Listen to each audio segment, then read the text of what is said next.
now. We have seen some open defiance in the Orange Party. Should this worry ODM leader Raila Odinga? This is a 16-year-old party now, but should this worry him? Yes and no. Yes, because when you see different views coming from your party, there must be something boiling or smoking. Yeah. And if you're a good leader, you bring those troops to Naivasha. Now Ramadan is over, after next week, give them all the goods that you want to do and discuss with them what is it, what is the problem. And then everybody explains, and then you come back with some strength to the ground and work further. Two, there'll be movements, political movements. Some people are calculating, if I stay with Raila, shall I make it? Or if I stay away from Raila, shall I make it? And we're talking about Raila, but it's all the parties. You can see some different movements. So he should also check out the people who may be moving out. I'm looking at the issue of governors who have finished their terms. And their calculation is, shall I be in ODM and win? And win what first? You have to make a decision. Which seat are you going for? Because the other seats up are very few. From the governor upwards, there are very few.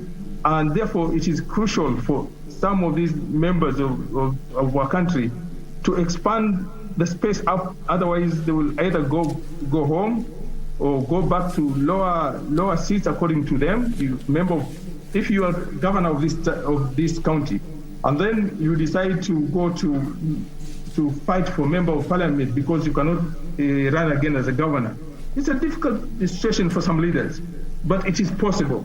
I see some of the people going for members of parliament positions, and also the members of parliament position can also try to be members of county assembly, because leadership should not be the big thing only. Leadership is all the levels, and in Kenya, it's difficult to see the change, but in other places, somebody can be a president today and tomorrow can be out and can be a member of parliament and can come back. In fact, by the way, it's only one term. Then you can come and reclaim your position if you're a governor or you are a president of this country. Absolutely. And now, just talking about the BBI and now moving towards 2022 general election, we have got Senator James Orengo. We have got MP Otiende Amollo and Governor Oparanya. It is alleged that these three held a closed-door meeting yesterday. Whatever they'll come up with, will they have that strong push to shake ODM leader Raila Odinga? Yes and no, because politics is a very strange animal. Yeah. Yes and no, but on the yes side is they must have a point, and Raila and the other people in Raila's team must rethink very fast and strategize and call these people and say, gentlemen, what happened? Or what are you in for? But when I say no, it's so difficult. If I just analyze, it's Orengo, the governor Kakamega, and other people forming another outfit. It will be difficult because in Western you have all those outfits. In Rift Valley plus Kenya, you have the deputy president, and he has really massive support. So right now, forming a new outfit may be not viable. But if they are forming a team to join another team, that is different. Because if you take Kakamega governor, if you take James Orengo and those other people, and Omolo, and they join, for example, the deputy president, the deputy president will have a big plus, because for the many years has been trying to enter the Western and the Nyanza region without success. But if he has people on the ground, that will strengthen his party. Or the other way around is to, it's so difficult right now, because according to me, there are two plus half positions and situations. One is either you are with Raila Odinga in ODM, or you are with the deputy president in Jubilee, what do we call it? Jubilee UDA, or you are with Mheshimiwa Mudavadi, Mheshimiwa Kalonzo, and Mheshimiwa Weta in the other outfits. Those are the three formations. The rest, it will be difficult unless you just want to go to parliament alone. But if you want to move a party movement, to me, I think in future, let's have only three parties. That would be a good fight. Either you are with Odinga and the team, or with your deputy president and his team, or you are with the MM group with their team, then we can see a good fight. But if you have several on the ground, it will be total confusion. And therefore, there'll be need for which party will push you. In politics, it is you as a person, it is the party that you have that can make a difference, and also it is financial aspects. That one, don't underestimate it. So if they're ready for all those three aspects, for example, let me throw a difficult question. Orengo to go to Nyanza and say, now I've moved out and then all you people move out with me. You may find it difficult to even fly into Kisumu. And the other way around. So that's my position. All right, okay. Amisi, we have to take a break briefly from you, now being joined by Advice Mundalo, who's just walked in. Advice, it's normal. Schools have reopened and there is just too much traffic all over. We really understand, and it's been raining in Nairobi. We all know how Nairobi operates. The roads are being done. So good to see you. Good morning. Good morning, my brother. Actually, the schools have opened and there's a big traffic snarl up, including the inclusion that we have some rain. So that is what has made it. But anyway, we are here and we are good to go. You're good to go. And talk of education, we just talked about it with Hamisi here. And what should we expect now that schools are reopening? And, it comes at a time when the whole of this corona thing has just shaken up the whole education system. And the CS says that, kids must go back to school. This comes at a time that funds are also becoming a bit constrained, even to supply to schools. How do you expect these kids to go to school? And now, even as they face their term, how is it going to pan out in terms of the necessities in school, how they are going to handle this first term, with all these rearrangements of first term coming into this particular month, another one this particular month, some grades are going to school, some grade 1 to 3 going to school, others back at home. How is it going to pan out this particular time out? I honestly think there is no balance in the planning of our Ministry of Education. We are employing more use of energy instead of being inclusive and thinking together with the stakeholders, just to know that we are together and we are on one path in regard to opening of the schools. But now the problem is we are rushing into something without necessarily planning very well and adequately for it. You look at it and you see how other countries are able to plan themselves, and it's way much better. Now with us, we still have the coronavirus with us. We've just been told that the other variant from India is also with us in the country. And so this is something we should not just take lightly. We should be able to take this very seriously. And so in as much as we agree that life must move on, in as much as we agree that the students must go back to school and things must continue as always, but then it is good for government to give the parents, the students, and the community at large the confidence that we are well prepared to handle the coronavirus. We must not just be able to hope that things will be okay. We must be able to see in the planning and the execution and the intention of government that they are really putting things in place. But when we keep just using the energy and forcing that things must work out this way, without necessarily having a concrete plan and a wholesome plan about it, then we keep losing track. And that's why we might open. Then a few months later, we want to go into a lockdown. We want to again bring back the students. This is basically because we are lacking a concrete plan. We have a COVID committee that was established during the advent of coronavirus. And I want to believe that they should be able to advise very well. And the Ministry of Education should be able to lie us together with the Ministry of Health and other stakeholders, the NAT, the COPET, the Parents Association, there must be synergy, because these children do not belong just to one person. These children belong to the community, and so we must see that synergy in the planning. But most of what I see more of a Lone Ranger kind of approach from the Ministry of Education and just more or less the Cabinet Secretary. I think he must have a more synergetic way of working at these things, because otherwise we might just end up burning our fingers and then burning our children. Yeah. Yes. But either way, kids have to go to school and just do their best, and of course,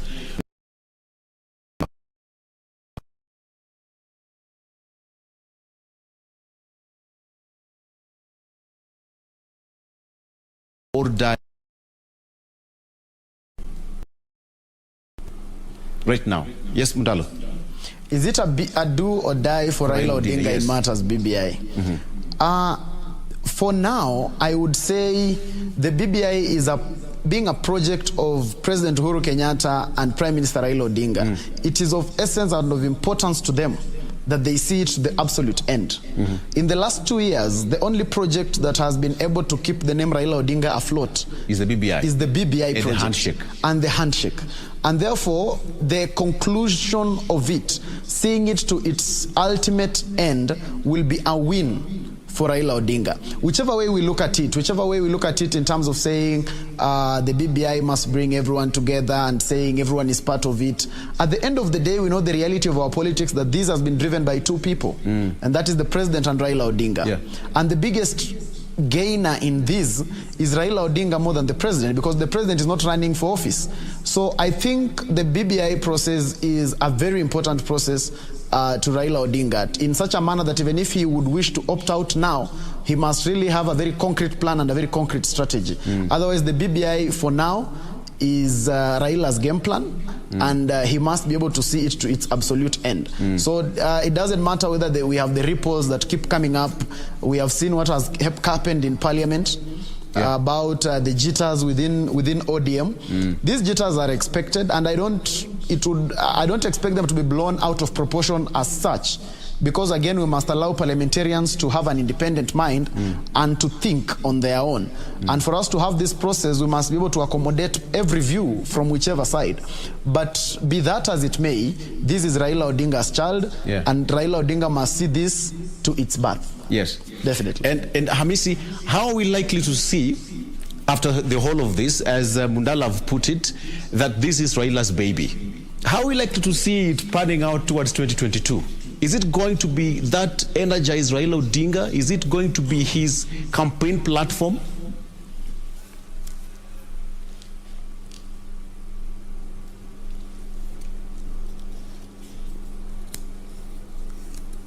Amish, if you can hear me.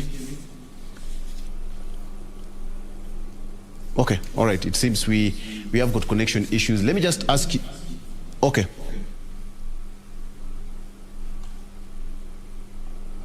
All right, go ahead. Go ahead.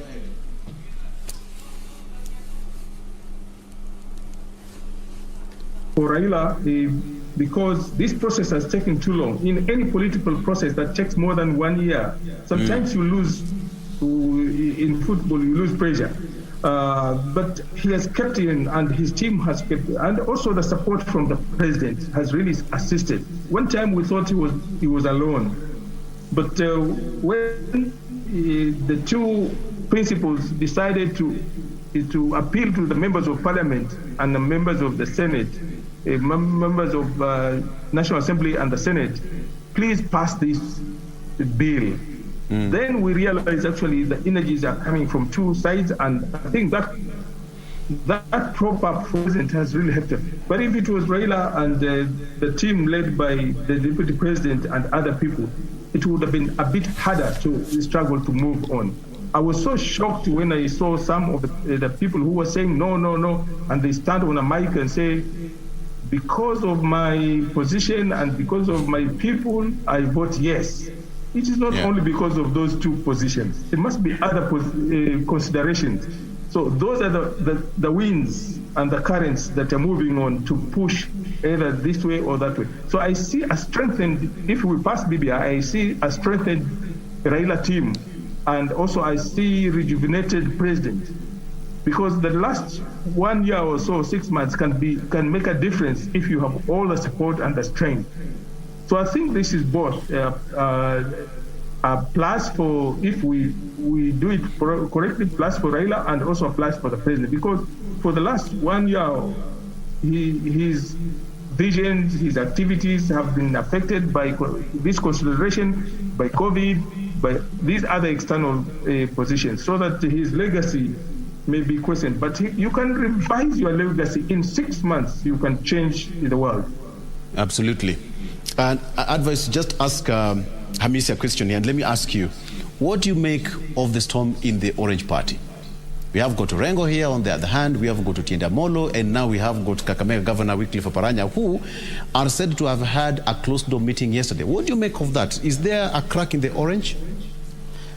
I tend to think that there is a bit of a seeming transition in ODM. And people seem to be having these dreams that it might be possible that Raila Odinga might finish his politics with BBI. And so because of that, there is a simmering dawn that, you know what, there might be need to have a party leader for ODM, and there might be need to have a kingpin for the Luo Nyanza region. I tend to think that is the reason why there is this tension, because politicians are known to be very hopeful, and they must always plan for the future. And I think that is the basic reason why we are having that. But then I don't think it is going to go any far, because when I look at the coalition of people who are coming together, even if they gang up as the three of them, apart from just causing a perception problem for the Orange Party, whereby it will be perceived to have some fallouts from some of the people who are perceived to be diehards of the party, I don't see it going further than that, because I don't see what a combination of Oparanya and Otiende Amollo can be able to move. I just don't see their constituency. There is no place in Nyanza that is going to sway to the side of Otiende Amollo. I don't see any part of Western Kenya swaying to the side of Oparanya, because as it stands now, Western Kenya is still firmly and heavily so still in the hands of Musalia Mudavadi and Moses Wetangula. Those are the key leaders today in Western Kenya. And when you even look at the political arithmetic of Oparanya, the way he does his politics, he is more a governance person, he is more a corporate person.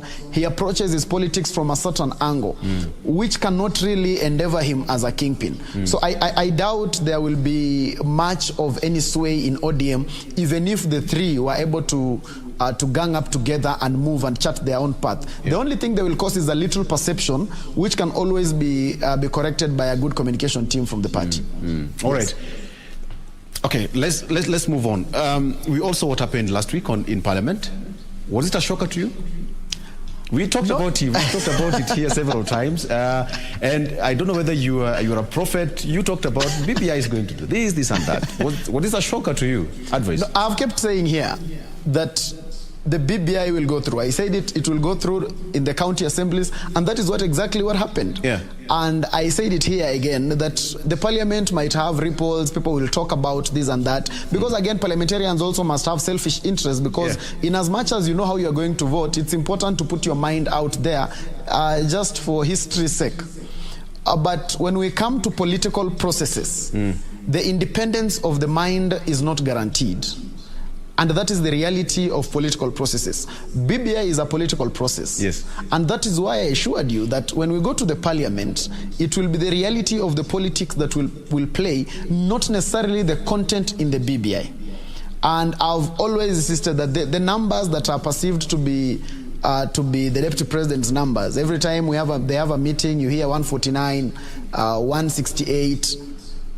Those are just numbers for social media. But now when it comes to the reality of the vote, our country is divided along ethnic lines and along the interests of certain individuals. And that is why you are able to see what you saw in Parliament. Most of the members of Parliament from Mount Kenya, led by Ngunjiri, who many people were so shocked that they have created a lot of content around him, that he swore that he is not part of BBI.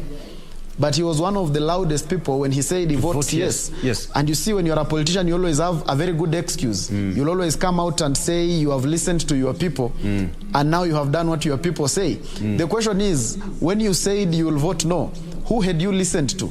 So there's nothing about listening to the people. Me and you live in this country, and it is not every other day that you see politicians coming to consult the people. So it is basically about party interests and the interests of certain individuals, and these are political processes where people are whipped politically.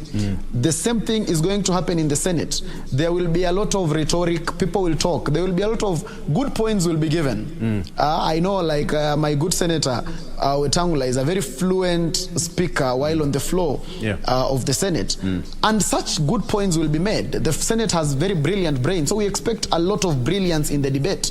But when it comes to the vote, it will basically be a vote as per political whipping and political inclination. The independence of the mind will not be guaranteed. Before you talk about, I don't know whether you are a fortune teller, you are a seer, or what. Before you tell us what is going to happen in the Senate, because they are voting tomorrow, they still have this process the whole of this week.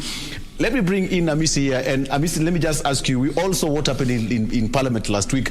Some of the diehards of Deputy President William Ruto voted yes. Now the question is, was it intentional, or was this engineered for them to say yes? It has never been, in politics, there is nothing intentional. It's all about interest, about pressure, about convincing, about looking at the possibility of you not getting back. Let me give you an example of Ngujiri, and he said, after thinking, after all this, now I vote yes. Yes. After for 1.5 years, we were hearing the gentleman saying, BBI is not me and me not BBI. Let's go to the new member of parliament in Kwale. And then he voted yes, and then he came later to say, you see, the deputy president called us and they discussed with us and said, please go and vote from your conscience what you think. All this time you were not thinking, but now you want to go and vote what you think. Mheshimiwa Mashetani, I was shocked for him to say, I vote yes. The other Kwale member of parliament in Kinango, he voted yes. So there must be something else. It cannot be my people or myself. There must be a lot of pressure on what can happen or what should happen if you vote no. Because this BBI has an attraction, has a challenge and an attraction. If you vote yes, then all those goods that were mentioned in the 9-point agenda and also in the bill are attractive, except for some people, except the top ones, you know. But now, if you go back and think, by the way, if I wish to be the president of Kenya, I can be the deputy president, I can be the prime minister, I can be deputy to the prime minister. And if the winning team, despite the fact that we are opening, the winning team will get a bigger share of this cake. So people are in that middle of making a serious decision. Let me give you back a historical point. One time Mheshimiwa Orengo was not with Raila. One time Mheshimiwa Anyang' was not with Raila. And they did not make it to parliament. I don't know whether those facts are still there. Yes. Has Raila changed, or is he even getting stronger? So I think people will go back and say, by the way, if I move out of this team while Raila is still in this political position, I may not even make what I want to make. Two, if I'm with that team, then I can use that one as a basis. We fought with Raila and we were there, we fought with BBI. So these are some of the things, considerations that played in parliament. But it was so shocking because I decided to watch it until through. Even some of the people, what they were saying, I couldn't believe that they will vote yes. Though I was sure some of the people were saying I will not vote, and they did not vote. I think I respect them, and I can say in Parliament in Senate tomorrow, the vote will be yes. And if prediction is, what prediction is, by good majority. By a good majority. Okay. Advice, I just asked, I missed that question. I don't know what you're going to respond to this. Can somebody simply say that by those MPs voting yes to the bill in Parliament, it was deliberate? Probably they had an instruction from somewhere to split a notion that there is a split of a no and a yes in terms of BBI. So that for those people who are saying no, go and vote yes to neutralize, so that we cut the clear picture of there is no yes, there's no, and there is no side, yes and no sides of the BBI bill. The question is so simple. Was it engineered for them to say yes to the bill in Parliament? First of all, in a political context, nobody plans for themselves to lose. Yeah. And in a scenario where you get someone planning in such a manner that they want to make it look neutral, then that basically shows you that from the onset, the person who was doing that plan was aware that they were going to lose. So that simply shows you that from the onset, they were aware that they didn't have the numbers. So whether it's about a balancing act or whatever the act it is, the issue is anyone who is sure of a win in a political process cannot plan to lose. The only way you plan to neutralize a loss is when you are sure that you are actually going to lose. So whichever way you look at it, it doesn't help. But maybe they would want to come up with such kind of explanations that you give just to be able to reassure their supporters. Because again, every politician must come up with something for you to tell your supporters. That's why rarely do politicians lose election. The election is almost always rigged, because there must be something that you'll tell your supporters. You'll tell them that the election was rigged. You'll tell them that your people were locked out of the voting chambers. So these are just theories, they're just explanations. They are basically literature. Okay, but the reality should that worry Deputy President William Ruto? Exactly. The Deputy President is supposed to have been worried from the time he started losing the by-elections. Yeah. Because they have always insisted from the side of the Deputy President that the Hustler Nation is a national outfit, that they are more national than just local. And the Deputy President has insisted, even in their politics, that he is not being locked up into a kingpin of the Rift Valley region. He is a national leader. Yeah. Now, this is supposed to have come out very clearly in the by-elections, because the by-elections have been able to happen in more or less every part of this country. And we can be able to gauge the performance of the Deputy President and the party UDA. If that is anything to go by, then there must be a cause of worry to the Deputy President. We saw what happened in Machakos. They got about 2% of the vote. You saw what happened in Kabuchai, in Matungu. This is basically about the entirety of... should be able to give him a clear picture of how the nation voting patterns are. Very clear distinction between political euphoria and political support. You can go to Western region and attract the biggest crowd. Yes. Yeah. But then when it comes down to the vote, now you need political support, not necessarily political euphoria. What the Deputy President is enjoying today is a lot of political euphoria, which is very good social capital for politics. Because at the end of the day, every politician needs that euphoric movement. Before then you can convert it into support. But then I tend to think he has really delayed in conversion of this into real political support. Does it happen so easily like that in Kenya? It doesn't take just a fortnight for it to happen. Because at one time, Raila Odinga had this political euphoria. When you look at the 1997, Raila Odinga was very big in Kenya, but when it came to a presidential election, he would be number 4, number 5. That was just political euphoria. But over time, he has been able to translate it into political support. Real support that he can sit back in Karen and at the ODM headquarters and be sure that he has people who can vote for him irregardless of whichever way he goes. Because I can assure you today that if Raila Odinga gets out of the handshake tomorrow morning, there is a sizable chunk of his supporters that will not ask why he left. They will simply go with him because he has built that capital that he has been able to attract good political support. What the Deputy President is enjoying right now is still political euphoria. And what most of the supporters he has, especially from the members of parliament and elected leaders, there is a perception that when you go that side, the side of the bread is buttered.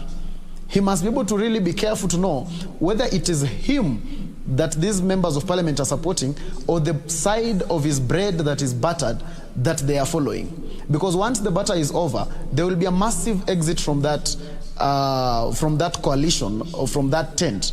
So the deputy president must start being careful about who he puts close to him. He must be able to know some people might be with him, but they are more spies than supporters. And so these are the basic realities of politics, and it happens.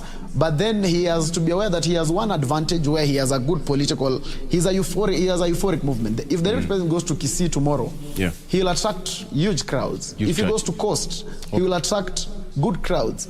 But now it's about conversion of these into political support. All right. That is where he still has some work to do. You've raised a very good point there, and let me just toss it over to Hamisi.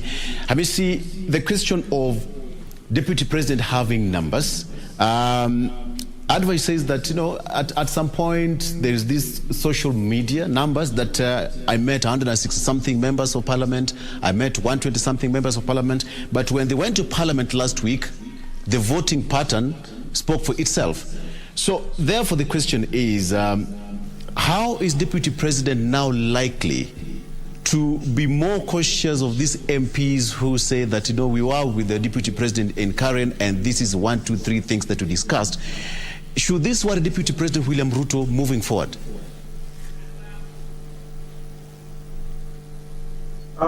Yes, and I really support that idea because the numbers that went for breakfast, over 100, we are told, we were not there, over 150 members of parliament, that shook us. If you can be able to have solid 150 members of parliament and those members of parliament convince us, you are actually there. But the results of what happened during parliamentary voting totally converts that one into what my brother said, euphoria, or other interests, the other interests. And this is very critical. He should go back to the drawing board. He should analyze these results. He should check his team and to prepare a new strategy. In politics, you are not supposed to use only one strategy. You try this, if it doesn't work, try another. Like UDA is, to me, is a strategy that will not take him very far. So let him engineer a new party that will call everybody into supporting him. And also, the other clarion that he has, he could revisit wheelbarrow, should revisit those from bottom to up. This country has both people from up and from bottom. If you want to win, you don't go to one side of the people only. If you go to the hustlers, they're my children, you know. If you go to the old people, I'm one of them. And some of the people who are not hustlers have some kind of influence to make and also to change the hustler narrative. So I think he needs to re-engineer his strategies and also have new ones, completely new ones. And if I were him, I would really go back to try to say who does what.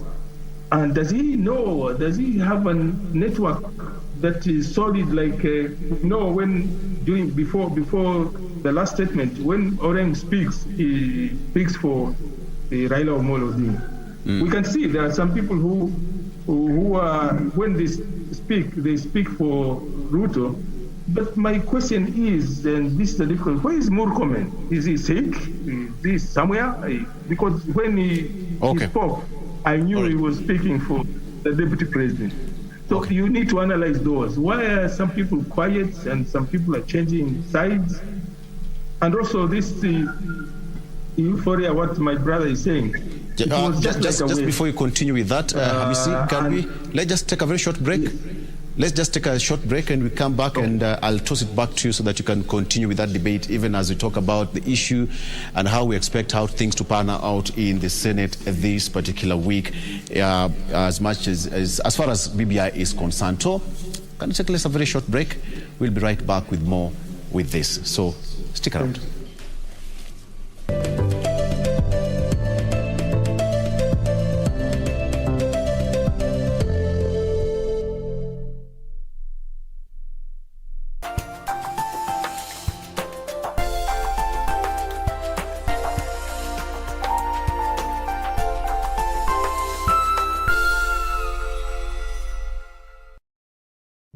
umeomoka? Kama hujaomoka, kwenye QuickBay ndio mambo yote. Hapa tuko na fridge, kodi yake ni CM. Tuko na gas cooker, kodi yake ni CK. Tuko na TV, kodi yake ni TV. Tuko na simu aina ya Samsung ni SM, ama Oppo ni Oppo.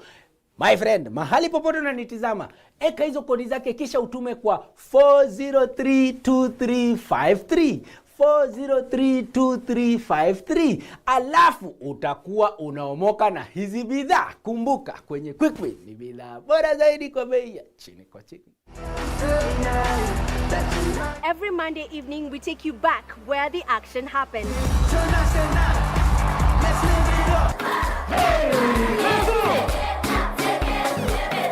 We cheer up your Monday blues. Our cameras rove all week to cover the latest in the enormous showbiz scene. We show you what you missed even if you were present. Grapevine gives 100% support to the local entertainment content. From celebrity buzz, Music, fashion,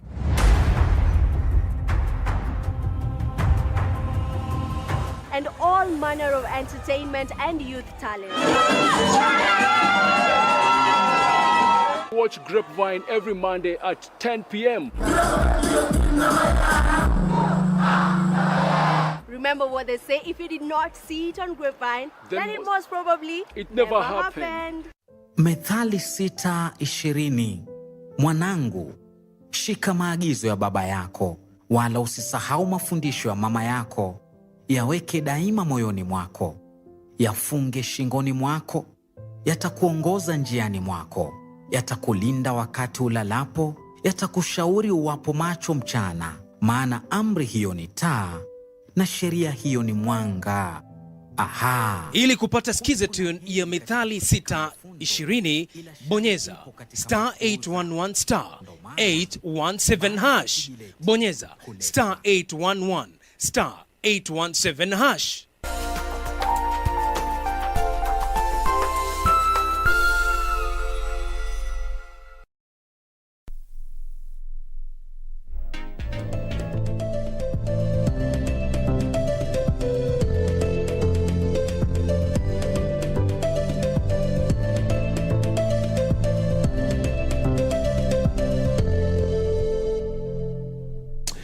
And welcome back. You are watching KBC Channel 1. My name is Victor Low. If you're just joining us, you'll not just miss a lot, all right? We have a couple of minutes to share with you and to give you what's happening across the country. And of course, the information we have right now is that today, the CS for Education, that is Professor George Magoha, will release the KCSE results today.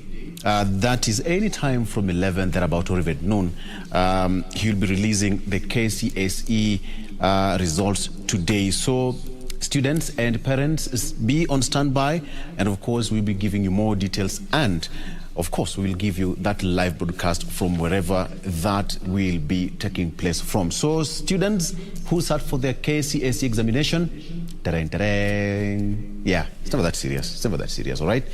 Okay, let's talk about, as we come to a close to this debate now, Hamisi Chebukati says that in the budget estimates, there is no money for the referendum, okay? And on this other hand, the supporters of the BBI says that referendum will continue either way.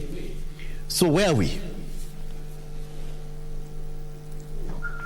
Thank you very much. I think the money is not there and the money is there. The money must be there. When the process has taken 3 years and we're just a few months... The money is there, but Chebukati, you know, he's the overseer of this election, and Yatani said that he doesn't have the money. To me, the guy does not have his money. He only asks for money. And whom do he... Chebukati does not make money. He does not have his own money for referendum. The money comes from the government. And the government key pillars are saying, let's go on. So there must be some money coming that will come from somewhere for the referendum. That one, to me, the money will... If the citizens pass this bill, then the money is there. I wanted to say that it's getting hotter from every angle because also Chipkati is getting pressure. And one of the issues that is coming, in the reform is to reform IEBC. So he's trying to put strategies so that say, maybe I'm active, I want this, so that I can be able to do this. But then the spanner will come when we vote this BBI. I had four points to speak about the deputy president position. Yes. In terms of tomorrow and also in future. There are key areas that he must strategize. One, he has been meeting people who are demanding something. There's that concept of we want the vice president to come from us if the constitution doesn't pass. The people who are demanding other things that we have not heard, but this position of his deputy, where will the deputy come from? Because you need to put it up front so that either it's a plus or it's a minus for you. The other thing is you need to check distribution. People have history. We know when they won the elections, the deputy president and the Honorable Uhuru Kenyatta past term, you could see the divide is between him and him.